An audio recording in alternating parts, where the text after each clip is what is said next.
1,20,000 रुपए होने का अनुमान है। प्रदेश में हम लगभग 6 करोड़ लोगों को बहुआयामी गरीबी से ऊपर उठाने में सफल हुए हैं। बेरोजगारी की दर 2.24% रह गई है।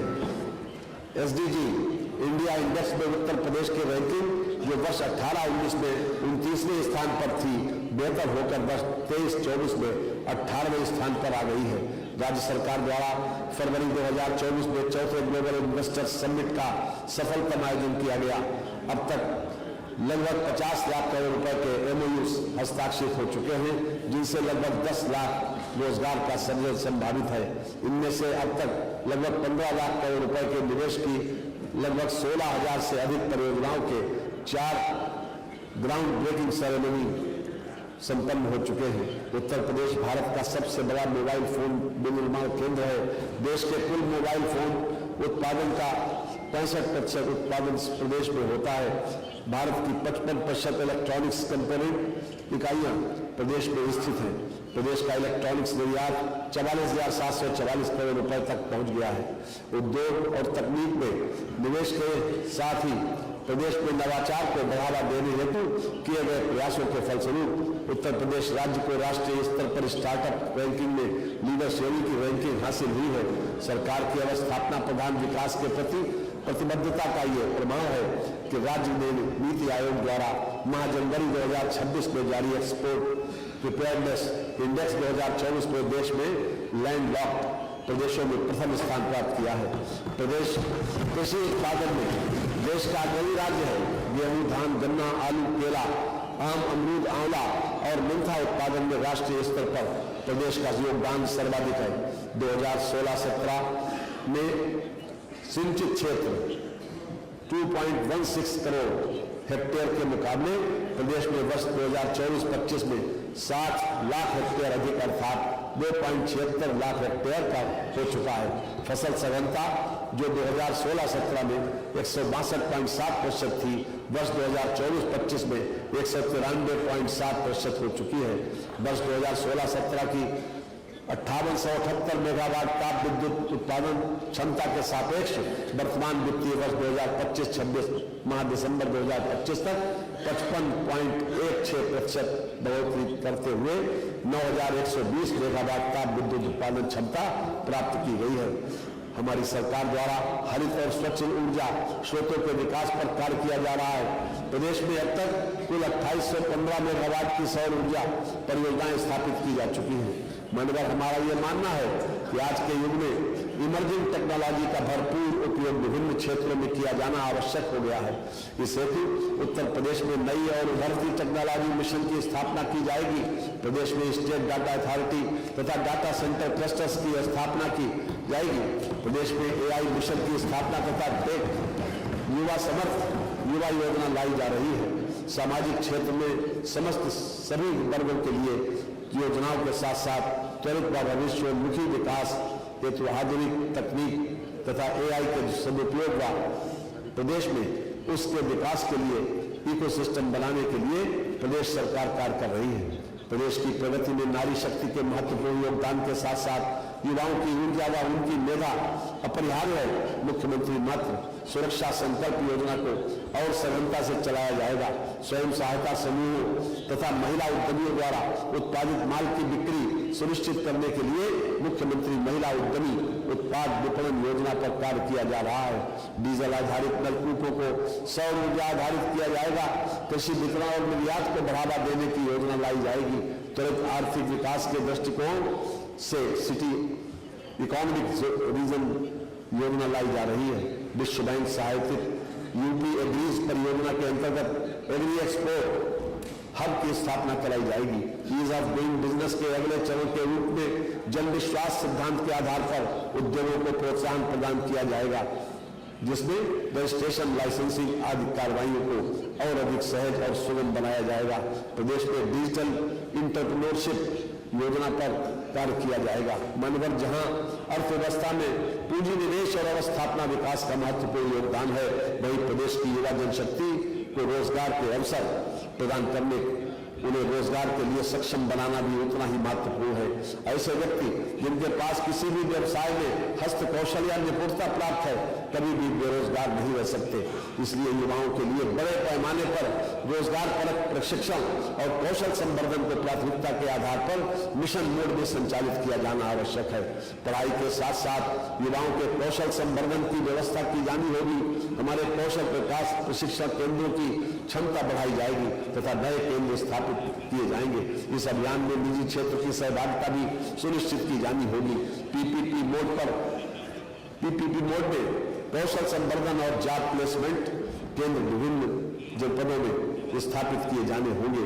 इस व्यवस्था से कार्यबल में महिलाओं की सहभागिता बढ़ाने के लिए महिलाओं के लिए पृथक केंद्रों की स्थापना की जाएगी। मनोवर में माननीय प्रधानमंत्री जी के मार्गदर्शन में प्रस्तुत वित्तीय वर्ष 2026-27 के केंद्रीय बजट में उत्तर प्रदेश को 2 high speed rail corridor Delhi Varanasi तथा वाराणसी सिलीगुड़ी से जोड़ा गया है।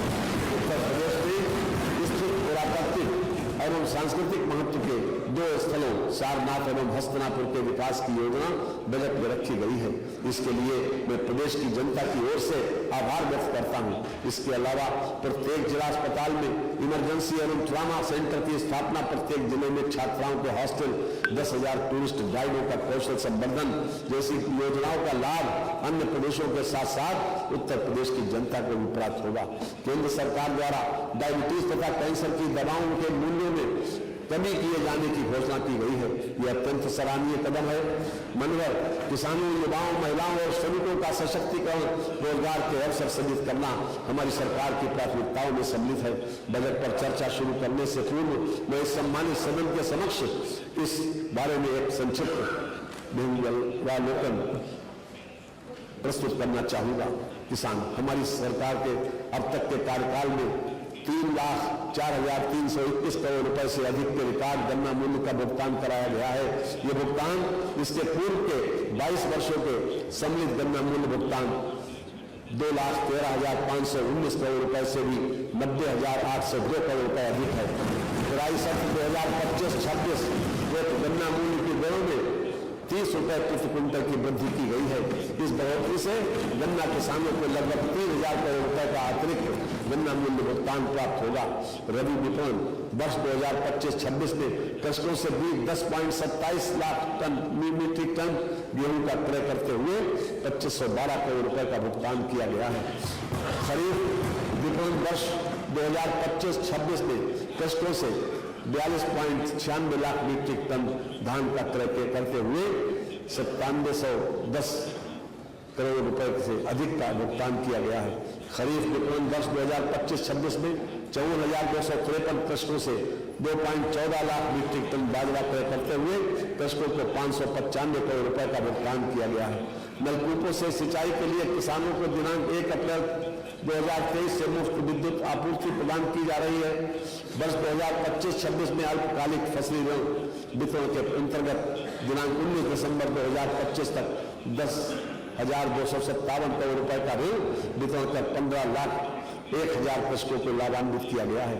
वर्ष 2025-2026 में दीर्घकालिक ऋण वितरण के लक्ष्य रुपए 600 करोड़ रुपए के सापेक्ष दिनांक 30 नवंबर 2025 तक 205 करोड़ रुपए का ऋण वितरण कर 6,870 कृषकों को लाभान्वित किया गया। प्रधानमंत्री फसल बीमा योजना के अंतर्गत 2017-18 से 2024-25 तक लगभग 62 लाख कृषकों को 5110 करोड़ रुपए की क्षतिपूर्ति का भुगतान किया गया। वर्ष 2025-2026 में खरीफ के अंतर्गत माह दिसंबर 2025 तक 2.69 लाख बीमित कृषकों को 215 करोड़ रुपए की क्षतिपूर्ति का भुगतान किया जा चुका है। प्रधानमंत्री किसान सम्मान निधि योजना के अंतर्गत वित्तीय वर्ष 2025-2026 में माह दिसंबर 2025 तक 3.12 करोड़ कृषकों को लगभग 94,668 करोड़ रुपए की धनराशि डीबीटी के माध्यम से कृषकों के खातों में हस्तांतरित की गई है। महिला वित्तीय वर्ष 2025-2026 में 58,000 ग्राम पंचायतों में 39,880 बीसी सखी द्वारा 39,000 करोड़ रुपए से अधिक का वित्तीय लेन देन करते हुए लगभग 107 करोड़ रुपए का लाभ अर्जित किया गया। महिला सामर्थ्य योजना के अंतर्गत प्रदेश में 5 मिल्क प्रोड्यूसर कंपनियों का गठन होना था, जिसके सापेक्ष जनपद गोरखपुर, बरेली एवं रायबरेली में कंपनियों का गठन करने दुग्ध संग्रहण और विपणन का कार्य प्रारंभ हो गया है। जनपद प्रयागराज, एवं लखनऊ में कंपनियों का गठन प्रस्तावित है। महिला गन्ना किसानों को पर्ची निर्गमन में प्राथमिकता दी जा रही है, जिसका लाभ प्रदेश की लगभग 60,000 महिला गन्ना किसानों को मिल रहा है। सेफ सिटी परियोजना के अंतर्गत महिला पुलिस बीट, व्यापक CCTV नेटवर्क और एंटी रोमियो स्क्वाड की तैनाती से सार्वजनिक स्थलों और कार्यस्थलों पर सुरक्षा सुनिश्चित हुई है। सेफ सिटी की अवधारणा को मूर्त रूप देने व कामकाजी महिलाओं की सुरक्षा व नए शहरों में एक उचित निवास स्थान उपलब्ध कराए जाने के उद्देश्य से प्रदेश के नगर निगमों में वर्किंग वुमेन हॉस्टल का निर्माण किया जा रहा है। मिशन शक्ति के अंतर्गत सुरक्षा, स्वास्थ्य और रोजगार सेवाओं के एकीकरण से महिलाओं की आत्मनिर्भरता और सामाजिक सहभागिता को नई गति मिलती है। मुख्यमंत्री सुमंगला योजना के अंतर्गत जनवरी 2026 तक 26.81 लाख बालिकाएं लाभान्वित हुई हैं। युवा उत्तर प्रदेश कौशल विकास मिशन द्वारा विगत 5 वर्षों में 9.25 लाख युवाओं को विभिन्न अल्पकालिक प्रशिक्षण कार्यक्रमों में प्रशिक्षित करते हुए प्रमाणीकृत किया गया, जिनमें से 4.22 लाख युवाओं को विभिन्न प्रतिष्ठित कंपनियों में सेवायुक्त कराया गया है। मुख्यमंत्री अभ्युदय योजना के अंतर्गत वर्तमान में संचालित 163 अभ्युदय केंद्रों पर 23,000 से अधिक युवाओं को मुफ्त कोचिंग प्रदान की जा रही है। युवाओं को सरकारी नीति निर्माण और क्रियान्वयन में सहभागिता प्रदान करने हेतु 108 आकांक्षात्मक विकास खंडों में मुख्यमंत्री फेलोशिप कार्यक्रम संचालित किया जा रहा है। स्वामी विवेकानंद युवा सशक्तिकरण योजना के अंतर्गत अब तक 49,86,000 टैबलेट, स्मार्टफोन निःशुल्क वितरित किए जा चुके हैं। प्रदेश में अब तक 90,000 मंगल दलों को प्रोत्साहन स्वरूप खेल सामग्री उपलब्ध कराई गई है। रोजगार पुलिस विभाग में विभिन्न पदों पर वर्ष 2017 से अब तक 1,83,766 पुरुष एवं 35,443 महिला सहित कुल 2,19,000 से अधिक पदों पर भर्ती की गई है तथा 1,58,000 कार्मिकों को पदोन्नति प्रदान की गई है। पुलिस विभाग में चयनित किए गए 60,244 आरक्षियों हेतु प्रशिक्षण कार्यक्रम संचालित है। अराजपत्रित श्रेणी के 83,122 पदों पर भर्ती प्रक्रिया प्रचलित है। मिशन रोजगार के अंतर्गत राजकीय माध्यमिक विद्यालयों में 1939 प्रवक्ता, 6,808 सहायक अध्यापक एवं 219 प्रधानाचार्यों को सम्मिलित करते हुए अब तक कुल 8,966 नियुक्ति की प्रक्रिया पूर्ण की जा चुकी है। वर्ष 2017 से अब तक सहायता प्राप्त शासकीय माध्यमिक विद्यालयों में कुल 34,074 शिक्षकों का चयन किया गया। मुख्यमंत्री युवा उद्यमी विकास अभियान योजना के अंतर्गत सूक्ष्म उद्यम स्थापित करने हेतु युवाओं को गारंटी मुक्त एवं ब्याज मुक्त ऋण उपलब्ध कराया जा रहा है। योजना के अंतर्गत प्रतिवर्ष 1 लाख नए सूक्ष्म उद्यमों की स्थापना किए जाने का लक्ष्य है, जिसे आवश्यकता अनुसार बढ़ाया जा सकेगा। निवर्तमान मनरेगा योजना के अंतर्गत वित्तीय वर्ष 2025-26 में 20 करोड़ मानव दिवस लक्ष्य के सापेक्ष दिनांक 13 जनवरी 2026 तक 20,19,62,000 मानव दिवस का सृजन किया जा चुका है, जो कि देश में सर्वाधिक है तथा 47.11 लाख परिवारों को वर्तमान वित्तीय वर्ष में अब तक रोजगार उपलब्ध कराया जा चुका है। श्रमिक कल्याण अपने घर गांव से दूर शहरों में काम करने वाले मजदूरों के लिए लेबर अड्डों का निर्माण कराया जाएगा। एक्स ग्रेशिया अनुदान के अंतर्गत दिनांक 26/8/2021 से दिनांक 31/3/2022 तक ई श्रम पोर्टल पर पंजीकृत असंगठित श्रमिकों की किसी दुर्घटना में मृत्यु अथवा पूर्ण दिव्यांगता की स्थिति में 2 लाख रुपए तथा आंशिक दिव्यांगता पर 1 लाख रुपए का भुगतान किया जा रहा है। प्रदेश में प्रथम बार निर्माण श्रमिकों के स्वास्थ्य परीक्षण और स्वास्थ्य शिक्षा प्रदान करने हेतु मोबाइल हेल्थ वैन का संचालन पायलट प्रोजेक्ट के रूप में किया गया। रोजगार के इच्छुक अभ्यर्थियों श्रमिकों को राष्ट्रीय एवं अंतर्राष्ट्रीय स्तर पर रोजगार के अवसर उपलब्ध कराए जाने के उद्देश्य से उत्तर प्रदेश रोजगार मिशन का गठन किया गया है। माननीय हमारे तेजस्वी मुख्यमंत्री योगी आदित्यनाथ जी ने अपने कार्यकाल के पहले दिन से ही प्रदेश के हर वर्ग और हर क्षेत्र के विकास के लिए अथक परिश्रम किया है और उनका ये संकल्प है कि यही जुनून यही ख्वाब मेरा है, दिया जला के रोशनी कर दूं जहां अंधेरा है। माननीय मैं मैं वित्तीय वर्ष 2026-27 के बजट एवं उसमें सम्मिलित योजनाओं का संक्षिप्त विवरण इस सम्मानित सदन के समक्ष प्रस्तुत करना चाहूंगा। वित्तीय वर्ष 2026-27 के लिए प्रस्तुत बजट का आकार 9,12,696.35 करोड़ रुपए है, जो वित्तीय वर्ष 2025-26 की तुलना में लगभग 12.9% अधिक है। इस बजट में पूंजीगत परिव्यय 19.5% है। शिक्षा तथा चिकित्सा हेतु आवंटन कुल बजट का क्रमशः 12.4% एवं 6% है।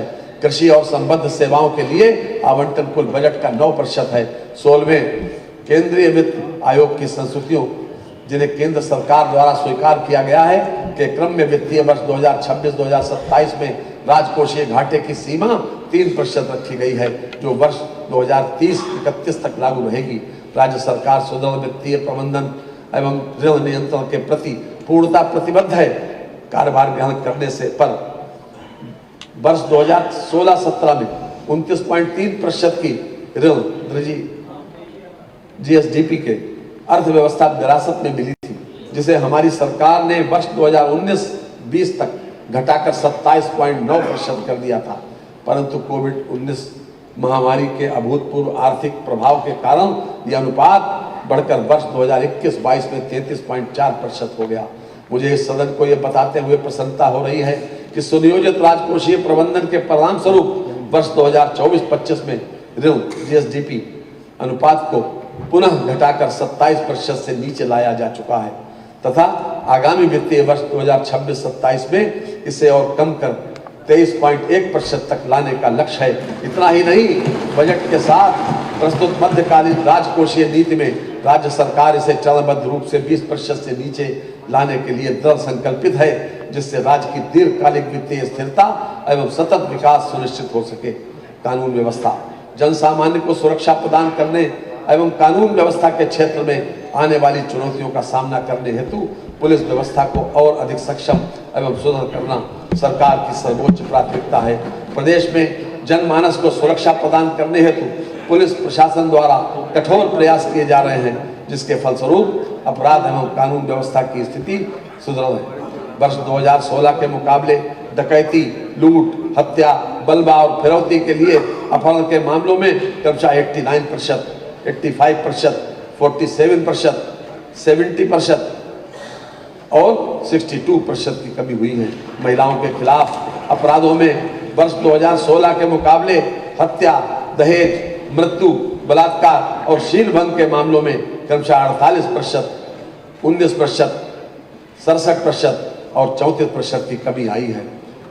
अनुसूचित जाति जनजाति उत्पीड़न संबंधी अपराधों में 2016 के मुकाबले हत्या, आगजनी, बलात्कार, गंभीर चोट के मामलों में क्रमशः 43%, 94%, 32% और 10% की कमी आई है। पुलिस विभाग के अनावासीय भवनों के निर्माण हेतु लगभग 1374 करोड़ रुपए तथा आवासीय भवनों के निर्माण हेतु 1243 करोड़ रुपए की व्यवस्था प्रस्तावित है। नवसृजित जनपदों में पुलिस के आवासीय एवं अनावासीय भवनों के निर्माण के लिए 346 करोड़ रुपए की व्यवस्था प्रस्तावित है। अग्निशमन केंद्रों के आवासीय एवं अनावासीय भवनों के निर्माण हेतु 200 करोड़ रुपए की व्यवस्था प्रस्तावित है। बहुमंजिला भवनों में अग्निशमन व्यवस्था नवनिर्मित केंद्रों को पूर्ण से क्रियाशील बनाने हेतु 190 करोड़ रुपए की व्यवस्था प्रस्तावित है। मिशन शक्ति के अंतर्गत महिला बीट कर्मियों के क्षेत्र भ्रमण हेतु वाहनों के क्रय हेतु 25 करोड़ रुपए की व्यवस्था प्रस्तावित है। चिकित्सा शिक्षा के लिए 14,997 करोड़ रुपए की व्यवस्था प्रस्तावित है। वर्तमान में प्रदेश में 81 मेडिकल कॉलेज हैं, जिनमें 45 राज्य सरकार द्वारा संचालित हैं एवं 36 निजी क्षेत्र द्वारा संचालित हैं। वर्तमान में 60 जनपद मेडिकल कॉलेज की सुविधाओं से आच्छादित हैं। 16 सेवित जनपदों में मेडिकल कॉलेजों की स्थापना पीपीपी पद्धति से की जानी है। राजकीय तथा निजी क्षेत्र के मेडिकल चिकित्सा संस्थानों में एमबीबीएस सीटों की संख्या वर्ष 2017 में 4540 थी, जिसे बढ़ाकर 12,800 किया गया। राजकीय तथा निजी क्षेत्र के चिकित्सा संस्थानों में पीजी सीटों की संख्या वर्ष 2017 में 1221 थी, जिसे बढ़ाकर 4,995 किया गया। 14 नए मेडिकल कॉलेजों की स्थापना एवं संचालन हेतु 1023 करोड़ रुपए की व्यवस्था प्रस्तावित है। कैंसर संस्थान लखनऊ के लिए 315 करोड़ रुपए की व्यवस्था प्रस्तावित है। असाध्य रोगों के इलाज के लिए निःशुल्क चिकित्सा सुविधा हेतु 130 करोड़ रुपए की व्यवस्था प्रस्तावित है। चिकित्सा स्वास्थ्य एवं परिवार कल्याण के लिए 37,956 करोड़ रुपए की व्यवस्था प्रस्तावित है, जो 2025-2026 की तुलना में 15% अधिक। जननी शिशु सुरक्षा कार्यक्रम प्रदेश के समस्त जनपदों में लागू है। इस योजना का मुख्य उद्देश्य प्रसव हेतु आने वाली गर्भवती महिलाओं को गारंटीड कैशलेस डिलीवरी सेवा प्रदान करना है। राष्ट्रीय बाल स्वास्थ्य कार्यक्रम के अंतर्गत प्रत्येक ब्लॉक में 2 मेडिकल टीमें तैनात की गई, जो आंगनबाड़ी केंद्रों तथा स्कूलों में जाकर बच्चों का स्वास्थ्य परीक्षण कर रही हैं। प्रदेश के समस्त जनपदों में दिनांक 8 दिसंबर 2024 से संचालित पल्स पोलियो अभियान के अंतर्गत 3,28,44,929 बच्चों को पोलियो ड्रॉप पिलाई गई। जापानी इंसेफ्लाइटिस से बचाव हेतु प्रदेश के संवेदनशील 42 जनपदों में टीकाकरण कार्यक्रम निर्बाध रूप से संचालित है। आयुष्मान भारत मुख्यमंत्री जन आरोग्य योजना के अंतर्गत लाभार्थी परिवारों की संख्या 49.22 लाख है। योजना हेतु 500 करोड़ रुपए की व्यवस्था प्रस्तावित है। उत्तर प्रदेश के समस्त 75 जनपदों में राष्ट्रीय मानसिक स्वास्थ्य कार्यक्रम के अंतर्गत जिला मानसिक स्वास्थ्य कार्यक्रम संचालित हैं। एकीकृत डिजीज सर्विलांस पोर्टल पर जनपद स्तर से सरकारी क्षेत्र के साथ निजी क्षेत्र की चिकित्सा इकाइयों द्वारा नियमित रूप से 16 संक्रामक रोगों, 6 वैक्सीन प्रिवेंटेबल डिजीजेस एवं कोविड-19 की रिपोर्टिंग की जा रही है। राष्ट्रीय ग्रामीण स्वास्थ्य मिशन हेतु लगभग 8,641 करोड़ रुपए की व्यवस्था प्रस्तावित है। Ayushman Bharat national health protection mission हेतु 2,000 करोड़ रुपए की व्यवस्था प्रस्तावित है। आयुष सेवाओं के लिए लगभग 2,867 करोड़ रुपए की व्यवस्था प्रस्तावित है। प्रदेश के विभिन्न जनपदों में वर्तमान में 2111 आयुर्वेदिक, 254 यूनानी एवं 1585 होम्योपैथिक चिकित्सालयों के साथ ही 8 आयुर्वेदिक मेडिकल कॉलेज एवं उनसे संबद्ध चिकित्सालय, 2 यूनानी मेडिकल कॉलेज एवं उससे संबद्ध चिकित्सालय तथा 9 होम्योपैथिक मेडिकल कॉलेज एवं उनसे संबद्ध चिकित्सालय क्रियाशील हैं। आयुर्वेदिक एवं यूनानी चिकित्सालयों में प्रमाणित एवं गुणकारी औषधियों की आपूर्ति की व्यवस्था हेतु प्रदेश में 2 राजकीय औषधि निर्माण शालाएं लखनऊ एवं पीलीभीत में संचालित हैं, जिनको सुदृढ़ करते हुए इनकी उत्पादन क्षमता में वृद्धि किए जाने का प्रयास किया जा रहा है। अवस्थापना एवं औद्योगिक विकास की योजनाओं के लिए 27,103 करोड़ रुपए की व्यवस्था प्रस्तावित है, जो वर्ष 2025-26 की तुलना में 13% अधिक है। मुख्यमंत्री औद्योगिक क्षेत्र विस्तारीकरण एवं नए औद्योगिक क्षेत्र प्रोत्साहन योजना हेतु 5,000 करोड़ रुपए की व्यवस्था प्रस्तावित है। स्वामी विवेकानंद युवा सशक्तिकरण योजना में टैबलेट, स्मार्टफोन के वितरण की प्रक्रिया गतिमान है। इस योजना हेतु 2374 करोड़ रुपए की व्यवस्था प्रस्तावित है। अटल इंफ्रास्ट्रक्चर मिशन के अंतर्गत अवस्थापना विकास हेतु 2,000 करोड़ रुपए की व्यवस्था प्रस्तावित है। फॉरेन डायरेक्ट इन्वेस्टमेंट एवं फॉर्च्यून 500 कंपनियों के निवेश हेतु घोषित प्रोत्साहन नीति 2023 के क्रियान्वयन हेतु 1,000 करोड़ रुपए की व्यवस्था प्रस्तावित है। डिफेंस इंडस्ट्रियल कॉरिडोर परियोजना में अब तक 200 रक्षा उद्योगों की स्थापना हेतु MOU हस्ताक्षरित किए गए हैं, जिसमें 35,280 करोड़ का निवेश एवं 53,263 लोगों को प्रत्यक्ष रोजगार अनुमानित है। सूक्ष्म लघु एवं मध्यम उद्यम सेक्टर की योजनाओं के लिए 3,822 करोड़ रुपए की व्यवस्था प्रस्तावित है, जो वर्ष 2025-26 की तुलना में 19% अधिक है। सूक्ष्म लघु एवं मध्यम उद्योग MSME उत्तर प्रदेश की अर्थव्यवस्था की रीढ़ है। लगभग 3.11 करोड़ लोगों को रोजगार उपलब्ध कराने के दृष्टिकोण से उत्तर प्रदेश का MSME सेक्टर देश के सभी राज्यों में अग्रणी है। प्रदेश में MSME उद्योगों को प्रोत्साहन प्रदान करने के उद्देश्य से सरदार वल्लभ भाई Patel employment and industrial zone की नई योजना प्रस्तावित की जा रही है, जिसके लिए 575 करोड़ रुपए की व्यवस्था का प्रस्ताव है। मुख्यमंत्री युवा उद्यमी विकास अभियान हेतु 1,000 करोड़ रुपए की व्यवस्था प्रस्तावित है। योजना के अंतर्गत प्रतिवर्ष 1 लाख सूक्ष्म उद्यमों की स्थापना का लक्ष्य है, परंतु आवश्यकता अनुसार इसे बढ़ाया जाएगा। मुख्यमंत्री युवा स्वरोजगार योजना हेतु 225 करोड़ रुपए की व्यवस्था प्रस्तावित है। एक जनपद एक व्यंजन जो एक नई योजना है के लिए 75 करोड़ रुपए की व्यवस्था प्रस्तावित है। हथकरघा एवं वस्त्रोद्योग की योजनाओं के लिए लगभग 5041 करोड़ रुपए की व्यवस्था प्रस्तावित है, जो वर्ष 2025-26 की तुलना में 5 गुने से अधिक है। वित्तीय वर्ष 2026-2027 में वस्त्रोद्योग के क्षेत्र में 30,000 रोजगार सृजन का लक्ष्य है। प्रदेश के गारमेंटिंग हब बनाने हेतु पीएम मित्र पार्क योजना के अंतर्गत विश्व स्तरीय मेगा टेक्सटाइल पार्क की स्थापना कराई जा रही है। हथकरघा बुनकरों के साथ साथ पावर लूम बुनकरों के उत्थान के लिए अटल बिहारी वाजपेयी पावर लूम बुनकर विद्युत फ्लैट रेट योजना के लिए 4423 करोड़ रुपए की व्यवस्था प्रस्तावित है। उत्तर प्रदेश वस्त्र एवं गारमेंटिंग पॉलिसी 2022 से 150 करोड़ रुपए की व्यवस्था प्रस्तावित है। खादी एवं ग्राम उद्योग मुख्यमंत्री ग्राम उद्योग रोजगार योजना के अंतर्गत वर्ष 2026-27 में 800 इकाइयों को 40 करोड़ रुपए बैंक ऋण से नए उद्यम स्थापित कराकर 16,000 लोगों को रोजगार उपलब्ध कराए जाने का लक्ष्य है। पंडित दीनदयाल ग्राम उद्योग रोजगार योजना अंतर्गत ग्रामीण क्षेत्र में स्थापित इकाइयों को बैंक ऋण पर ब्याज उपादान की सुविधा हेतु 10 करोड़ रुपए की व्यवस्था प्रस्तावित है। कंबल उत्पादन केंद्र खजरी गोरखपुर के आधुनिकीकरण की नई योजना प्रस्तावित की जा रही है, जिसके लिए 7 करोड़ 50 लाख रुपए की व्यवस्था प्रस्तावित है। उत्तर प्रदेश माटी कला बोर्ड द्वारा माटी कला के परंपरागत कारीगरों के चौमुखी विकास हेतु संचालित माटी कला समन्वित विकास कार्यक्रम के लिए 13 करोड़ रुपए की व्यवस्था प्रस्तावित है। आईटी एवं इलेक्ट्रॉनिक्स की योजनाओं के लिए 2059 करोड़ रुपए की व्यवस्था प्रस्तावित है, जो वर्ष 2025-26 की तुलना में 76% अधिक है। एआई के क्षेत्र में विकास हेतु उत्तर प्रदेश एआई मिशन का आरंभ किया जा रहा है, जिसके लिए 225 करोड़ रुपए की व्यवस्था प्रस्तावित है।